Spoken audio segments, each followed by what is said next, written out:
ناظرین السلام علیکم ورحمۃ اللہ وبرکاتہ۔ محمد مدثر آپ کی خدمت میں حاضر ہے۔ ہمارا یہ دعویٰ ہے کہ اگر آپ پراپرٹی کے کام میں دلچسپی رکھتے ہیں تو یہ چینل آپ کی زندگی بدل کے رکھ دے گا۔ اس میں موجود انفارمیشن آپ کو اس مقام تک پہنچا دے گی کہ آپ کو کسی کی ضرورت نہیں رہے گی انشاءاللہ۔ تو آج ہمارا ٹاپک ہے فردات کے حوالے سے، کہ ہم جو فرد لیتے ہیں پٹواری سے یا جو لینڈ ریکارڈ آفیسز ہیں جہاں جہاں پہ جو لینڈ کا ریکارڈ ہے وہ کمپیوٹرائزڈ ہو چکا ہے وہاں سے لیتے ہیں، تو وہ فردات جو ہوتی ہیں وہ کتنی قسم کی ہوتی ہیں اور ان میں کیا ہوتا ہے۔ فرد، جمع بندی، رجسٹر حقداران زمین، یہ ایک ہی چیز ہوتی ہیں۔ رجسٹر حقداران زمین کا ہی دوسرا نام مثل میعادی یا مثل حقیقت ہے، اسی کو جمع بندی کہتے ہیں، اور اس سے جو نقل اتاری جاتی ہے کسی کی ملکیت کی وہ سنگل پیج پہ،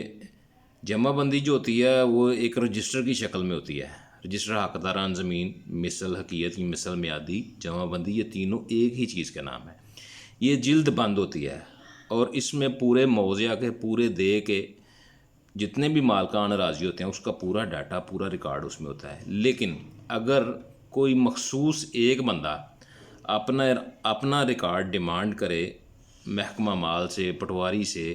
یا جو کمپیوٹر ریکارڈ سینٹر ہے وہاں سے سمپلی اپنا انڈیویجول ریکارڈ ڈیمانڈ کرے، تو اس کو ایک پیج پہ اس کا جو ریکارڈ ہوتا ہے وہ بنا کے دے دیا جاتا ہے، اس کو فرد کہتے ہیں۔ ٹھیک ہے، اب یہ ہے کیا ہے؟ یہ ایک ایسی کتاب ہے جس میں مالکان، کاشتکاران، جو مالک اراضی ہیں اور جو کاشت ہیں، ان کی تفصیل بما رقبہ اور ان سے حاصل کیے جانے والے مالی اراضی کی تفصیل درج ہوتی ہے۔ اسے جمع بندی یا رجسٹر حقداران زمین یا مثل میعادی یا مثل حقیقت کہتے ہیں۔ آسان الفاظ میں فرد، رجسٹر حقداران زمین، جمع بندی سے مراد ایسا ڈاکومنٹ جو کسی بھی شخص یا ادارے کے بارے میں اس کے حقوق رقبہ کی وضاحت کرے، اس کو فرد، جمع بندی، رجسٹر حقداران زمین، مثل میعادی یا مثل حقیقت کہتے ہیں۔ ٹھیک ہے، یہ تو فرد یا جمع بندی کی یہ تعریف ہوگی۔ اب آگے چلتے ہیں کہ فردات جو ہوتی ہیں وہ کس کس نوعیت کی ہوتی ہیں اور ان کی اقسام کیا ہیں۔ سب سے پہلے سب سے ایزیلی جو عام سی جو چیز ہے وہ میں آپ کو بتاتا ہوں کہ ایک فرد ہوتا ہے برائے ذاتی ریکارڈ۔ مطلب آپ پٹواری کے پاس گئے ہیں اور اس سے آپ نے جا کے کہا ہے کہ مجھے جو ہے نا اپنی ذاتی حیثیت میں مجھے اپنا ڈاٹا جو ہے نا وہ کمپائل کرنے کے لیے، اپنی فائل کرنے کے لیے، فائل بنانے کے لیے کہ یہ میرا ریکارڈ ہے، یہ میری ذاتی ملکیت ہے، اس کے لیے ایک فرد چاہیے۔ آپ اس کے پاس جاتے ہیں، وہ آپ کا سارا فرد بنا کے آپ کو دے دیتا ہے، اور اس میں سارا ڈاٹا آپ کا جو لکھا ہوتا ہے، مثلاً جیسے یہ لکھا ہوا ہے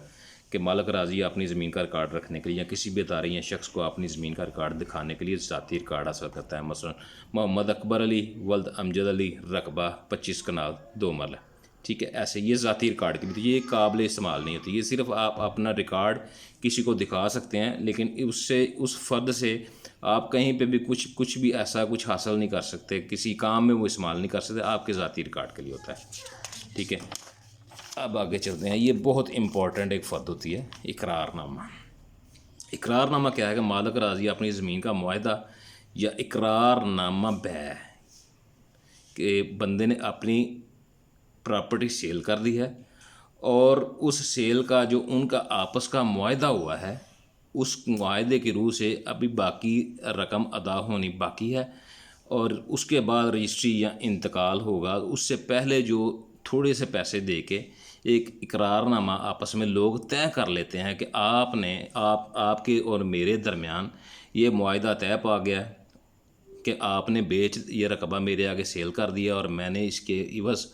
اتنے پیسے آپ کو دینے۔ وہ ساری اس میں جو ڈیٹیل ہوتی ہے، وہ جو اقرار کیا جاتا ہے نا کہ میں نے یہ رقبہ سیل کر دیا، اور لینے والا اقرار کرتا ہے کہ میں نے یہ رقبہ خرید لیا، اس کو جو نا مالک راضی اپنی زمین کا معاہدہ یا اقرار نامہ بیع وغیرہ کرنے کے لیے فرد برائے اقرار نامہ حاصل کرتا ہے، اور اقرار نامہ رجسٹر بھی کروایا جا سکتا ہے۔ مطلب جس طرح ایک رجسٹری ہوتی ہے، رجسٹری کے پیچھے ایک پورا سیٹ اپ ہوتا ہے، یعنی کہ اس کا اندراج 2 3 4 جگہوں پہ ہوتا ہے۔ اسی طرح اقرار نامہ جب ہم آپس میں طے کرتے ہیں ایک چیز کو، تو وہ اقرار نامہ جو اسٹامپ پیپر پہ لکھا جاتا ہے اس کو بھی ہم رجسٹرڈ کروا سکتے ہیں سرکاری کاغذات میں۔ معاہدہ اقرار نامہ رجسٹری سے بایا معاہدہ کرنے والا اقرار نامہ پر قائم رہتا ہے، معاہدہ ختم نہیں کرتا۔ اگر اقرار نامہ ختم کرنے کی نوبت آئے تو بمطابق شرائط معاہدے پر عمل ہوگا۔ آسان الفاظ میں دستاویز یا تحریر جس میں معاہدے کی شرطیں تحریر کی جائیں اس کو اقرار نامہ کہتے ہیں۔ اب آ جائیں، یہ فرد کی ایک قسم ہے جس کو ہم کہتے ہیں فرد برائے بیانہ۔ مثلا مالک راضی اپنا رقبہ فروخت کرے تو مشتری کہتے ہیں خریدار کو، بیچنے والے کو کہتے ہیں بایا، خریدار کو کہتے ہیں مشتری سے بیانہ وصول کر کے فرد حاصل کرتا ہے۔ بیانہ کی نقل بیع رجسٹری کی نقل سے قبل از حاصل کی جاتی ہے۔ مثلا محمد اکبر علی ولد امجد علی رقبہ 5 کنال فروخت کیا، اور مطلب 5 کنال کی رقم اگر زیادہ ہے، مطلب کہ اس نے وہ 5 کنال جو ہے، 1 کنال جو ہے وہ سمجھ اگر 5 لاکھ کی ہے تو 5 کنال جو ہے وہ 25 لاکھ کی ہو گئی، تو اس کے عوض وہ 5 لاکھ روپے ایڈوانس پیمنٹ کے طور پہ وصول کر رہا ہے، تو وہ اس جو پیمنٹ کی وصولی ہے اس کی جو فرد ہے اس کو بیانہ بولیں گے، کہ وہ فرد بیانہ اس نے لے گا، اس کے آگے پھر اسٹامپ پیپر لکھا جائے گا، اور اس اسٹامپ پیپر پہ لکھا جائے گا کہ یہ میں نے رقبہ اس کو سیل کیا ہے فلاں فلاں بندے کو، اور اس کے عوض میں نے 5 لاکھ روپیہ ایڈوانس پیمنٹ لے لی ہے۔ اس کو اقرار نامہ بیع پر بیانہ کی رقم کے طور پر وصول کیا جاتا ہے، اس کو فرد بیانہ کہتے ہیں۔ اب آ جائیں جو سب سے امپورٹنٹ فرد ہے، اس کو کہتے ہیں فرد بیع۔ بیع کا مطلب ہوتا ہے فروخت کرنا، سیل کرنا۔ یہ سب سے امپورٹنٹ جو فرد ہے یہ وہ والی ہے۔ مالک زمین بایا مطلب فروخت کرنے والا شخص اپنی زمین کی فروخت بذریعہ رجسٹری کے لیے فرد بیع حاصل کرتا ہے، جو صرف اور صرف بایا ہی لے کے جا سکتا ہے۔ یعنی کہ یہ جو فرد ہے یہ بذات خود اس بندے کو پیش ہونا پڑے گا اپنے شناختی کارڈ کے ساتھ، تو پھر اس کو فرد ملے گی۔ اس کی وجہ یہ تو یہ کہ پٹواری کے پاس ایک روزنامچہ واقعاتی ہوتا ہے، اس کی رپٹ جو ہے نا، پاکستان میں صرف 2 محکمے ہیں جن کے پاس روزنامچہ واقعاتی ہوتا ہے کہ کیا کیا واقعات پیش آئے ہیں، وہ ڈیلی کی بنیاد پہ وہ روزنامچہ واقعاتی بھرا جاتا ہے، اس میں رپٹ ڈالی جاتی ہے کہ یہ ہوا۔ کوئی بندہ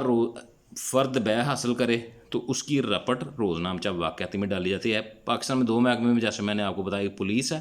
اور ایک محکمہ پٹوار ہے، یہ 2 محکمے ہیں جہاں پہ یہ روزنامچے ہوتے ہیں۔ یہ روزنامچہ واقعاتی میں اس کی رپٹ ڈالی جاتی ہے کہ اس بندے نے یہ فرد حاصل کر لیا ہے، اور اگر فار ایگزامپل اس بندے نے وہ فرد حاصل کر لیا اور اس کو یوز نہیں کیا تو فرد جو ہے یہ حاصل کرنے کے 15 دن کے اندر اس کی رجسٹری نہیں کروائی تو وہ فرد جو ہے نا وہ